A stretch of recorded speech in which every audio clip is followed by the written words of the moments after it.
ناظرین آج ایک بار پھر ہمارے ساتھ ہیں جناب جہانگیر بدر صاحب. السلام علیکم بدر صاحب. وعلیکم السلام mister Junaid Saleem. This is not fair. کیوں کیا ہوا؟ آپ نے میرا نام صرف جہانگیر بدر لے لیا.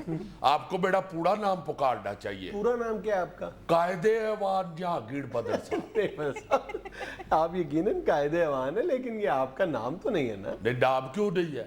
او بھائی جی میں نے آپ کو بتایا کہ اب میرا پورا نام قائد ایوان جہانگیر بدر ہے. میں نے تو میٹرک کی سند پہ بھی اپنا نام چینج کرا لیا. قائد ایوان جہانگیر بدر میٹرک فرسٹ ڈویژن. بلکہ میں نے تو شناختی کارڈ پاسپورٹ ہر جگہ سے اپنا نام چینج کرا لیا. بلکہ میں نے تو اخبار میں بھی اشتہار دے دیا کہ اب میرا پورا نام قائد ایوان جہانگیر بدر ہے. مجھے اسی نام سے لکھا بولا اور پکارا جائے. بلکہ آپ کو ایک مزے کی بات سناؤں. اشتہار پڑھ کے راجہ ریاض نے مجھے فون کر دیا بدر صاحب یہ پکارنے والی بات تو ٹھیک ہے لکھنا ذرا مشکل ہے. میں نے کہا کیوں؟ کہتا ہے یہ قائد جو ہوتا ہے یہ قیمے والی کاف سے ہوتا ہے یا کڑائی والی کاف سے ہوتا ہے؟ میں نے کہا اس کاف سے ہوتا ہے جو تم 3.5 کلو کھا جاتے ہو قیمہ. اقبال صاحب اگر آپ کو نام اتنا ہی پسند ہے تو آئندہ سے ہم بھی آپ کو اسی نام سے پکاریں گے. اصل میں یہ جو لفظ ہے نا جی قائد ایوان یہ میرے لیے لکی سائن ہے. ٹھنڈ پڑ جاتی ہے مجھے سن کے. یہ جو آپ کے سامنے میں اس موسم میں پینٹ کوٹ پہن کے بیٹھا ہوا ہوں اس کی وجہ صرف یہ لفظ ہے قائد ایوان. آپ یقین کریں گود کتیڑے سے بھی زیادہ ٹھنڈا ہے یہ میرے لیے. میں سن کے فریش ہو جاتا ہوں قائد ایوان جہانگیر بدر. اور ایسا فریش ہوتا ہوں جیسے بندہ سخت گرمی میں گھاڑا کے شاور کے نیچے کھڑا ہو کے فریش ہوتا ہے. ایسے فریش ہوتا ہوں میں.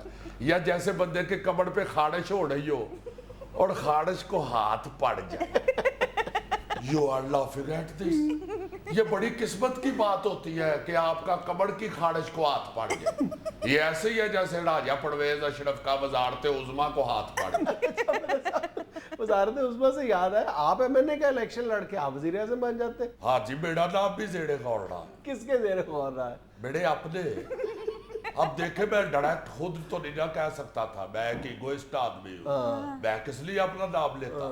میں نے اشارتاً کہا ہے زرداری صاحب کو. میں نے کہا جی جناب کوئی ایسے بندے کو وزیر اعظم بنائے جو وکیل بھی ہو اور لوڑیا ہو. اچھا ہاں پھر پتہ چلا انہوں نے اعتزاز اصل کے نام پہ غور کرنا شروع کر دیا. میں نے پھر فون کیا. میں نے کہا جناب کوئی سستا وکیل کرے. کہتے ہو اس سے سستا کون ہو سکتا ہے 100 روپیے پہ کیس لڑ لیتا. میں پھر چپ کر گیا. میں نے کہا بدڑ آمڑیت سے تو لڑ سکتا ہے تقدیر سے تو نہیں نہ لڑ سکتا. تو پھر راجہ پرویز اشرف کیسے وزیر اعظم بن گئے؟ بس اصل میں اس دن انفارچونیٹلی میں فون کی بیٹری چارج کرنی بھول گیا تھا. میرا فون بند تھا پھر وہ بند گیا. اچھا بدر صاحب بالآخر آپ لوگوں نے نیٹو سپلائی کھول دی نا؟ نہ ڈرون حملے رکے نہ معذرت کی امریکہ نے. نہیں یہ نہ کہے معافی تو انہوں نے مانگی ہے. اچھا ہاں یہ شہری رحمان جو امریکہ میں پاکستان کی امبیسیڈر ہے اس کے سامنے اس نے وہ جو لڑکی ہے کیا نام ہے اس کا ہیلری کلنٹن اس نے معافی مانگی. معافی مانگی ہے. آپ ٹھیک کہہ رہے ہیں وہ نہیں تھی معافی مانگ رہی مگر شہری رحمان نے بڑی اچھی سفارت کاری دکھائی ہے. اس نے بڑے طریقے سے اس سے معافی منگوائی ہے بلکہ ہاتھ جوڑ کے اس نے پھر معافی مانگی. کیسے ہاتھ جوڑ کے معافی مانگی؟ شہری رحمان نے اسے کہا نہ آؤ ذرا ہیلری یسو پنجو کھیلے. پہلے شہری رحمان نے باڑی دی. آپ کو پتا ہے وہ ہے تو سمارٹ. اس نے ہمیں دوسرے تیسرے پہ مس کرا دیا. پھر جب ہیلڑی کی باری آئی ہے ہیلڑی نے یسو پنجو کے لیے ایسے ہاتھ جوڑے ہی ہے. شہری نے رولا ڈال دیا باجی نے معافی مانگ لی باجی نے معافی مانگ لی. تصویریں بھی بن گئی تھی ادھر. تو منہ سے تو نہیں نا کہا. نہیں یہ تو ہاتھ جڑوائے ہیں نا اس نے منہ سے بھی معافی منگوائی. شہری نے کہا کہ دیکھو باجی یہ تو تھا ہمارا ثقافتی کھیل اب میں آپ کو اپنی زبان بھی سکھاتی ہوں. ہیلڑی نے کہا سکھاؤ. شہری نے کہا کہ 95 سے لے کے 100 تک گنتی گنو اس کے آگے ڈی لگاؤ. اب 100 ڈی کرانا تھا. ہائے ہائے واٹر ڈپلومیسی. ہیلڑی شروع ہو گئی 95 D 96 D 97 D 98 D 99 D 100 D. جب اس نے 100 ڈی کہا ہے شہری نے شور بچا دیا. باجی نے 100 ڈی کہہ دیا باجی نے 100 ڈی کہہ دیا باجی نے 100 ڈی کہہ دیا. ہاتھ بھی جڑوایا اور 100 ڈی بھی کروائی. زبردست جی زبردست. یہ تو تھے ہمارے سفارتی حربے. اس کے بعد انسانیت کے حوالے سے بھی نیٹو سپلائی اب کھولنی چاہیے. اچھا دیکھیں کئی گھوڑے آ کے میرے پاس چڑھے روتے رہے. اور ویسے بھی آپ کو پتا ہے کہ گھوڑا ڈھوتا ہوا بہت برا لگتا ہے. اچھا ایک گھوڑے کا بچہ اور ایک گھوڑے کا بچہ ڈھوتے ہوئے بہت برے لگتے ہیں. ایک گھوڑا تو آ کے مجھے منتیں کرنے لگ گیا, کہتا یار بہت گرمی ہے, بڑا ظلم ہو رہا ہے.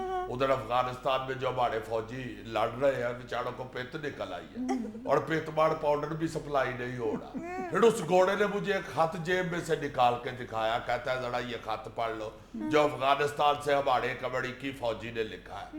میں نے کہا بڑی بات سنو, شکر کرو تم مجھے خط پڑھنے کے لیے کہہ رہے, اگر خط لکھنے کے لیے کہتے تو یہاں لڑائی ہو پڑنی تھی.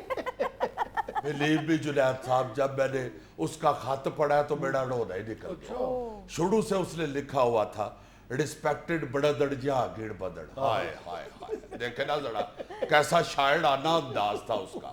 نیچے اس نے لکھا ہوا تھا کہ آپ یقین کریں 3 ہفتے ہو گئے ہیں میں نے ناشتے میں دہی نہیں کھایا. اب یقین کریں یہ فقرہ پڑھ کے میرا تو دل خون کے آنسو ہونے لگ گیا.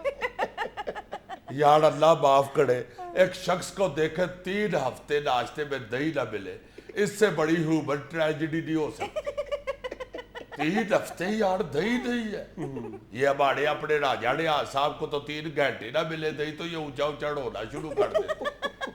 یہ تو ایسا کمال آدمی ہوا ہے, جب وزیر تھے صوبائی کابینہ کے اجلاس کے دوران میز کے نیچے سے دہی نکال کے پی کے پھر رکھ دیتے. اسی کابینہ کے اجلاس میں ایک دفعہ شہباز شریف یہ کہتا جا رہا ہے میں نہیں مانتا, میں نہیں مانتا. راجہ کہتا جا رہا ہے میں دہی مانگتا, میں دہی مانگتا. ناظرین یہ تھا آج کا حسب حال. خوش رہیں, خوش رکھیں. آپ سے ملاقات ہوگی انشاءاللہ کل. اللہ حافظ.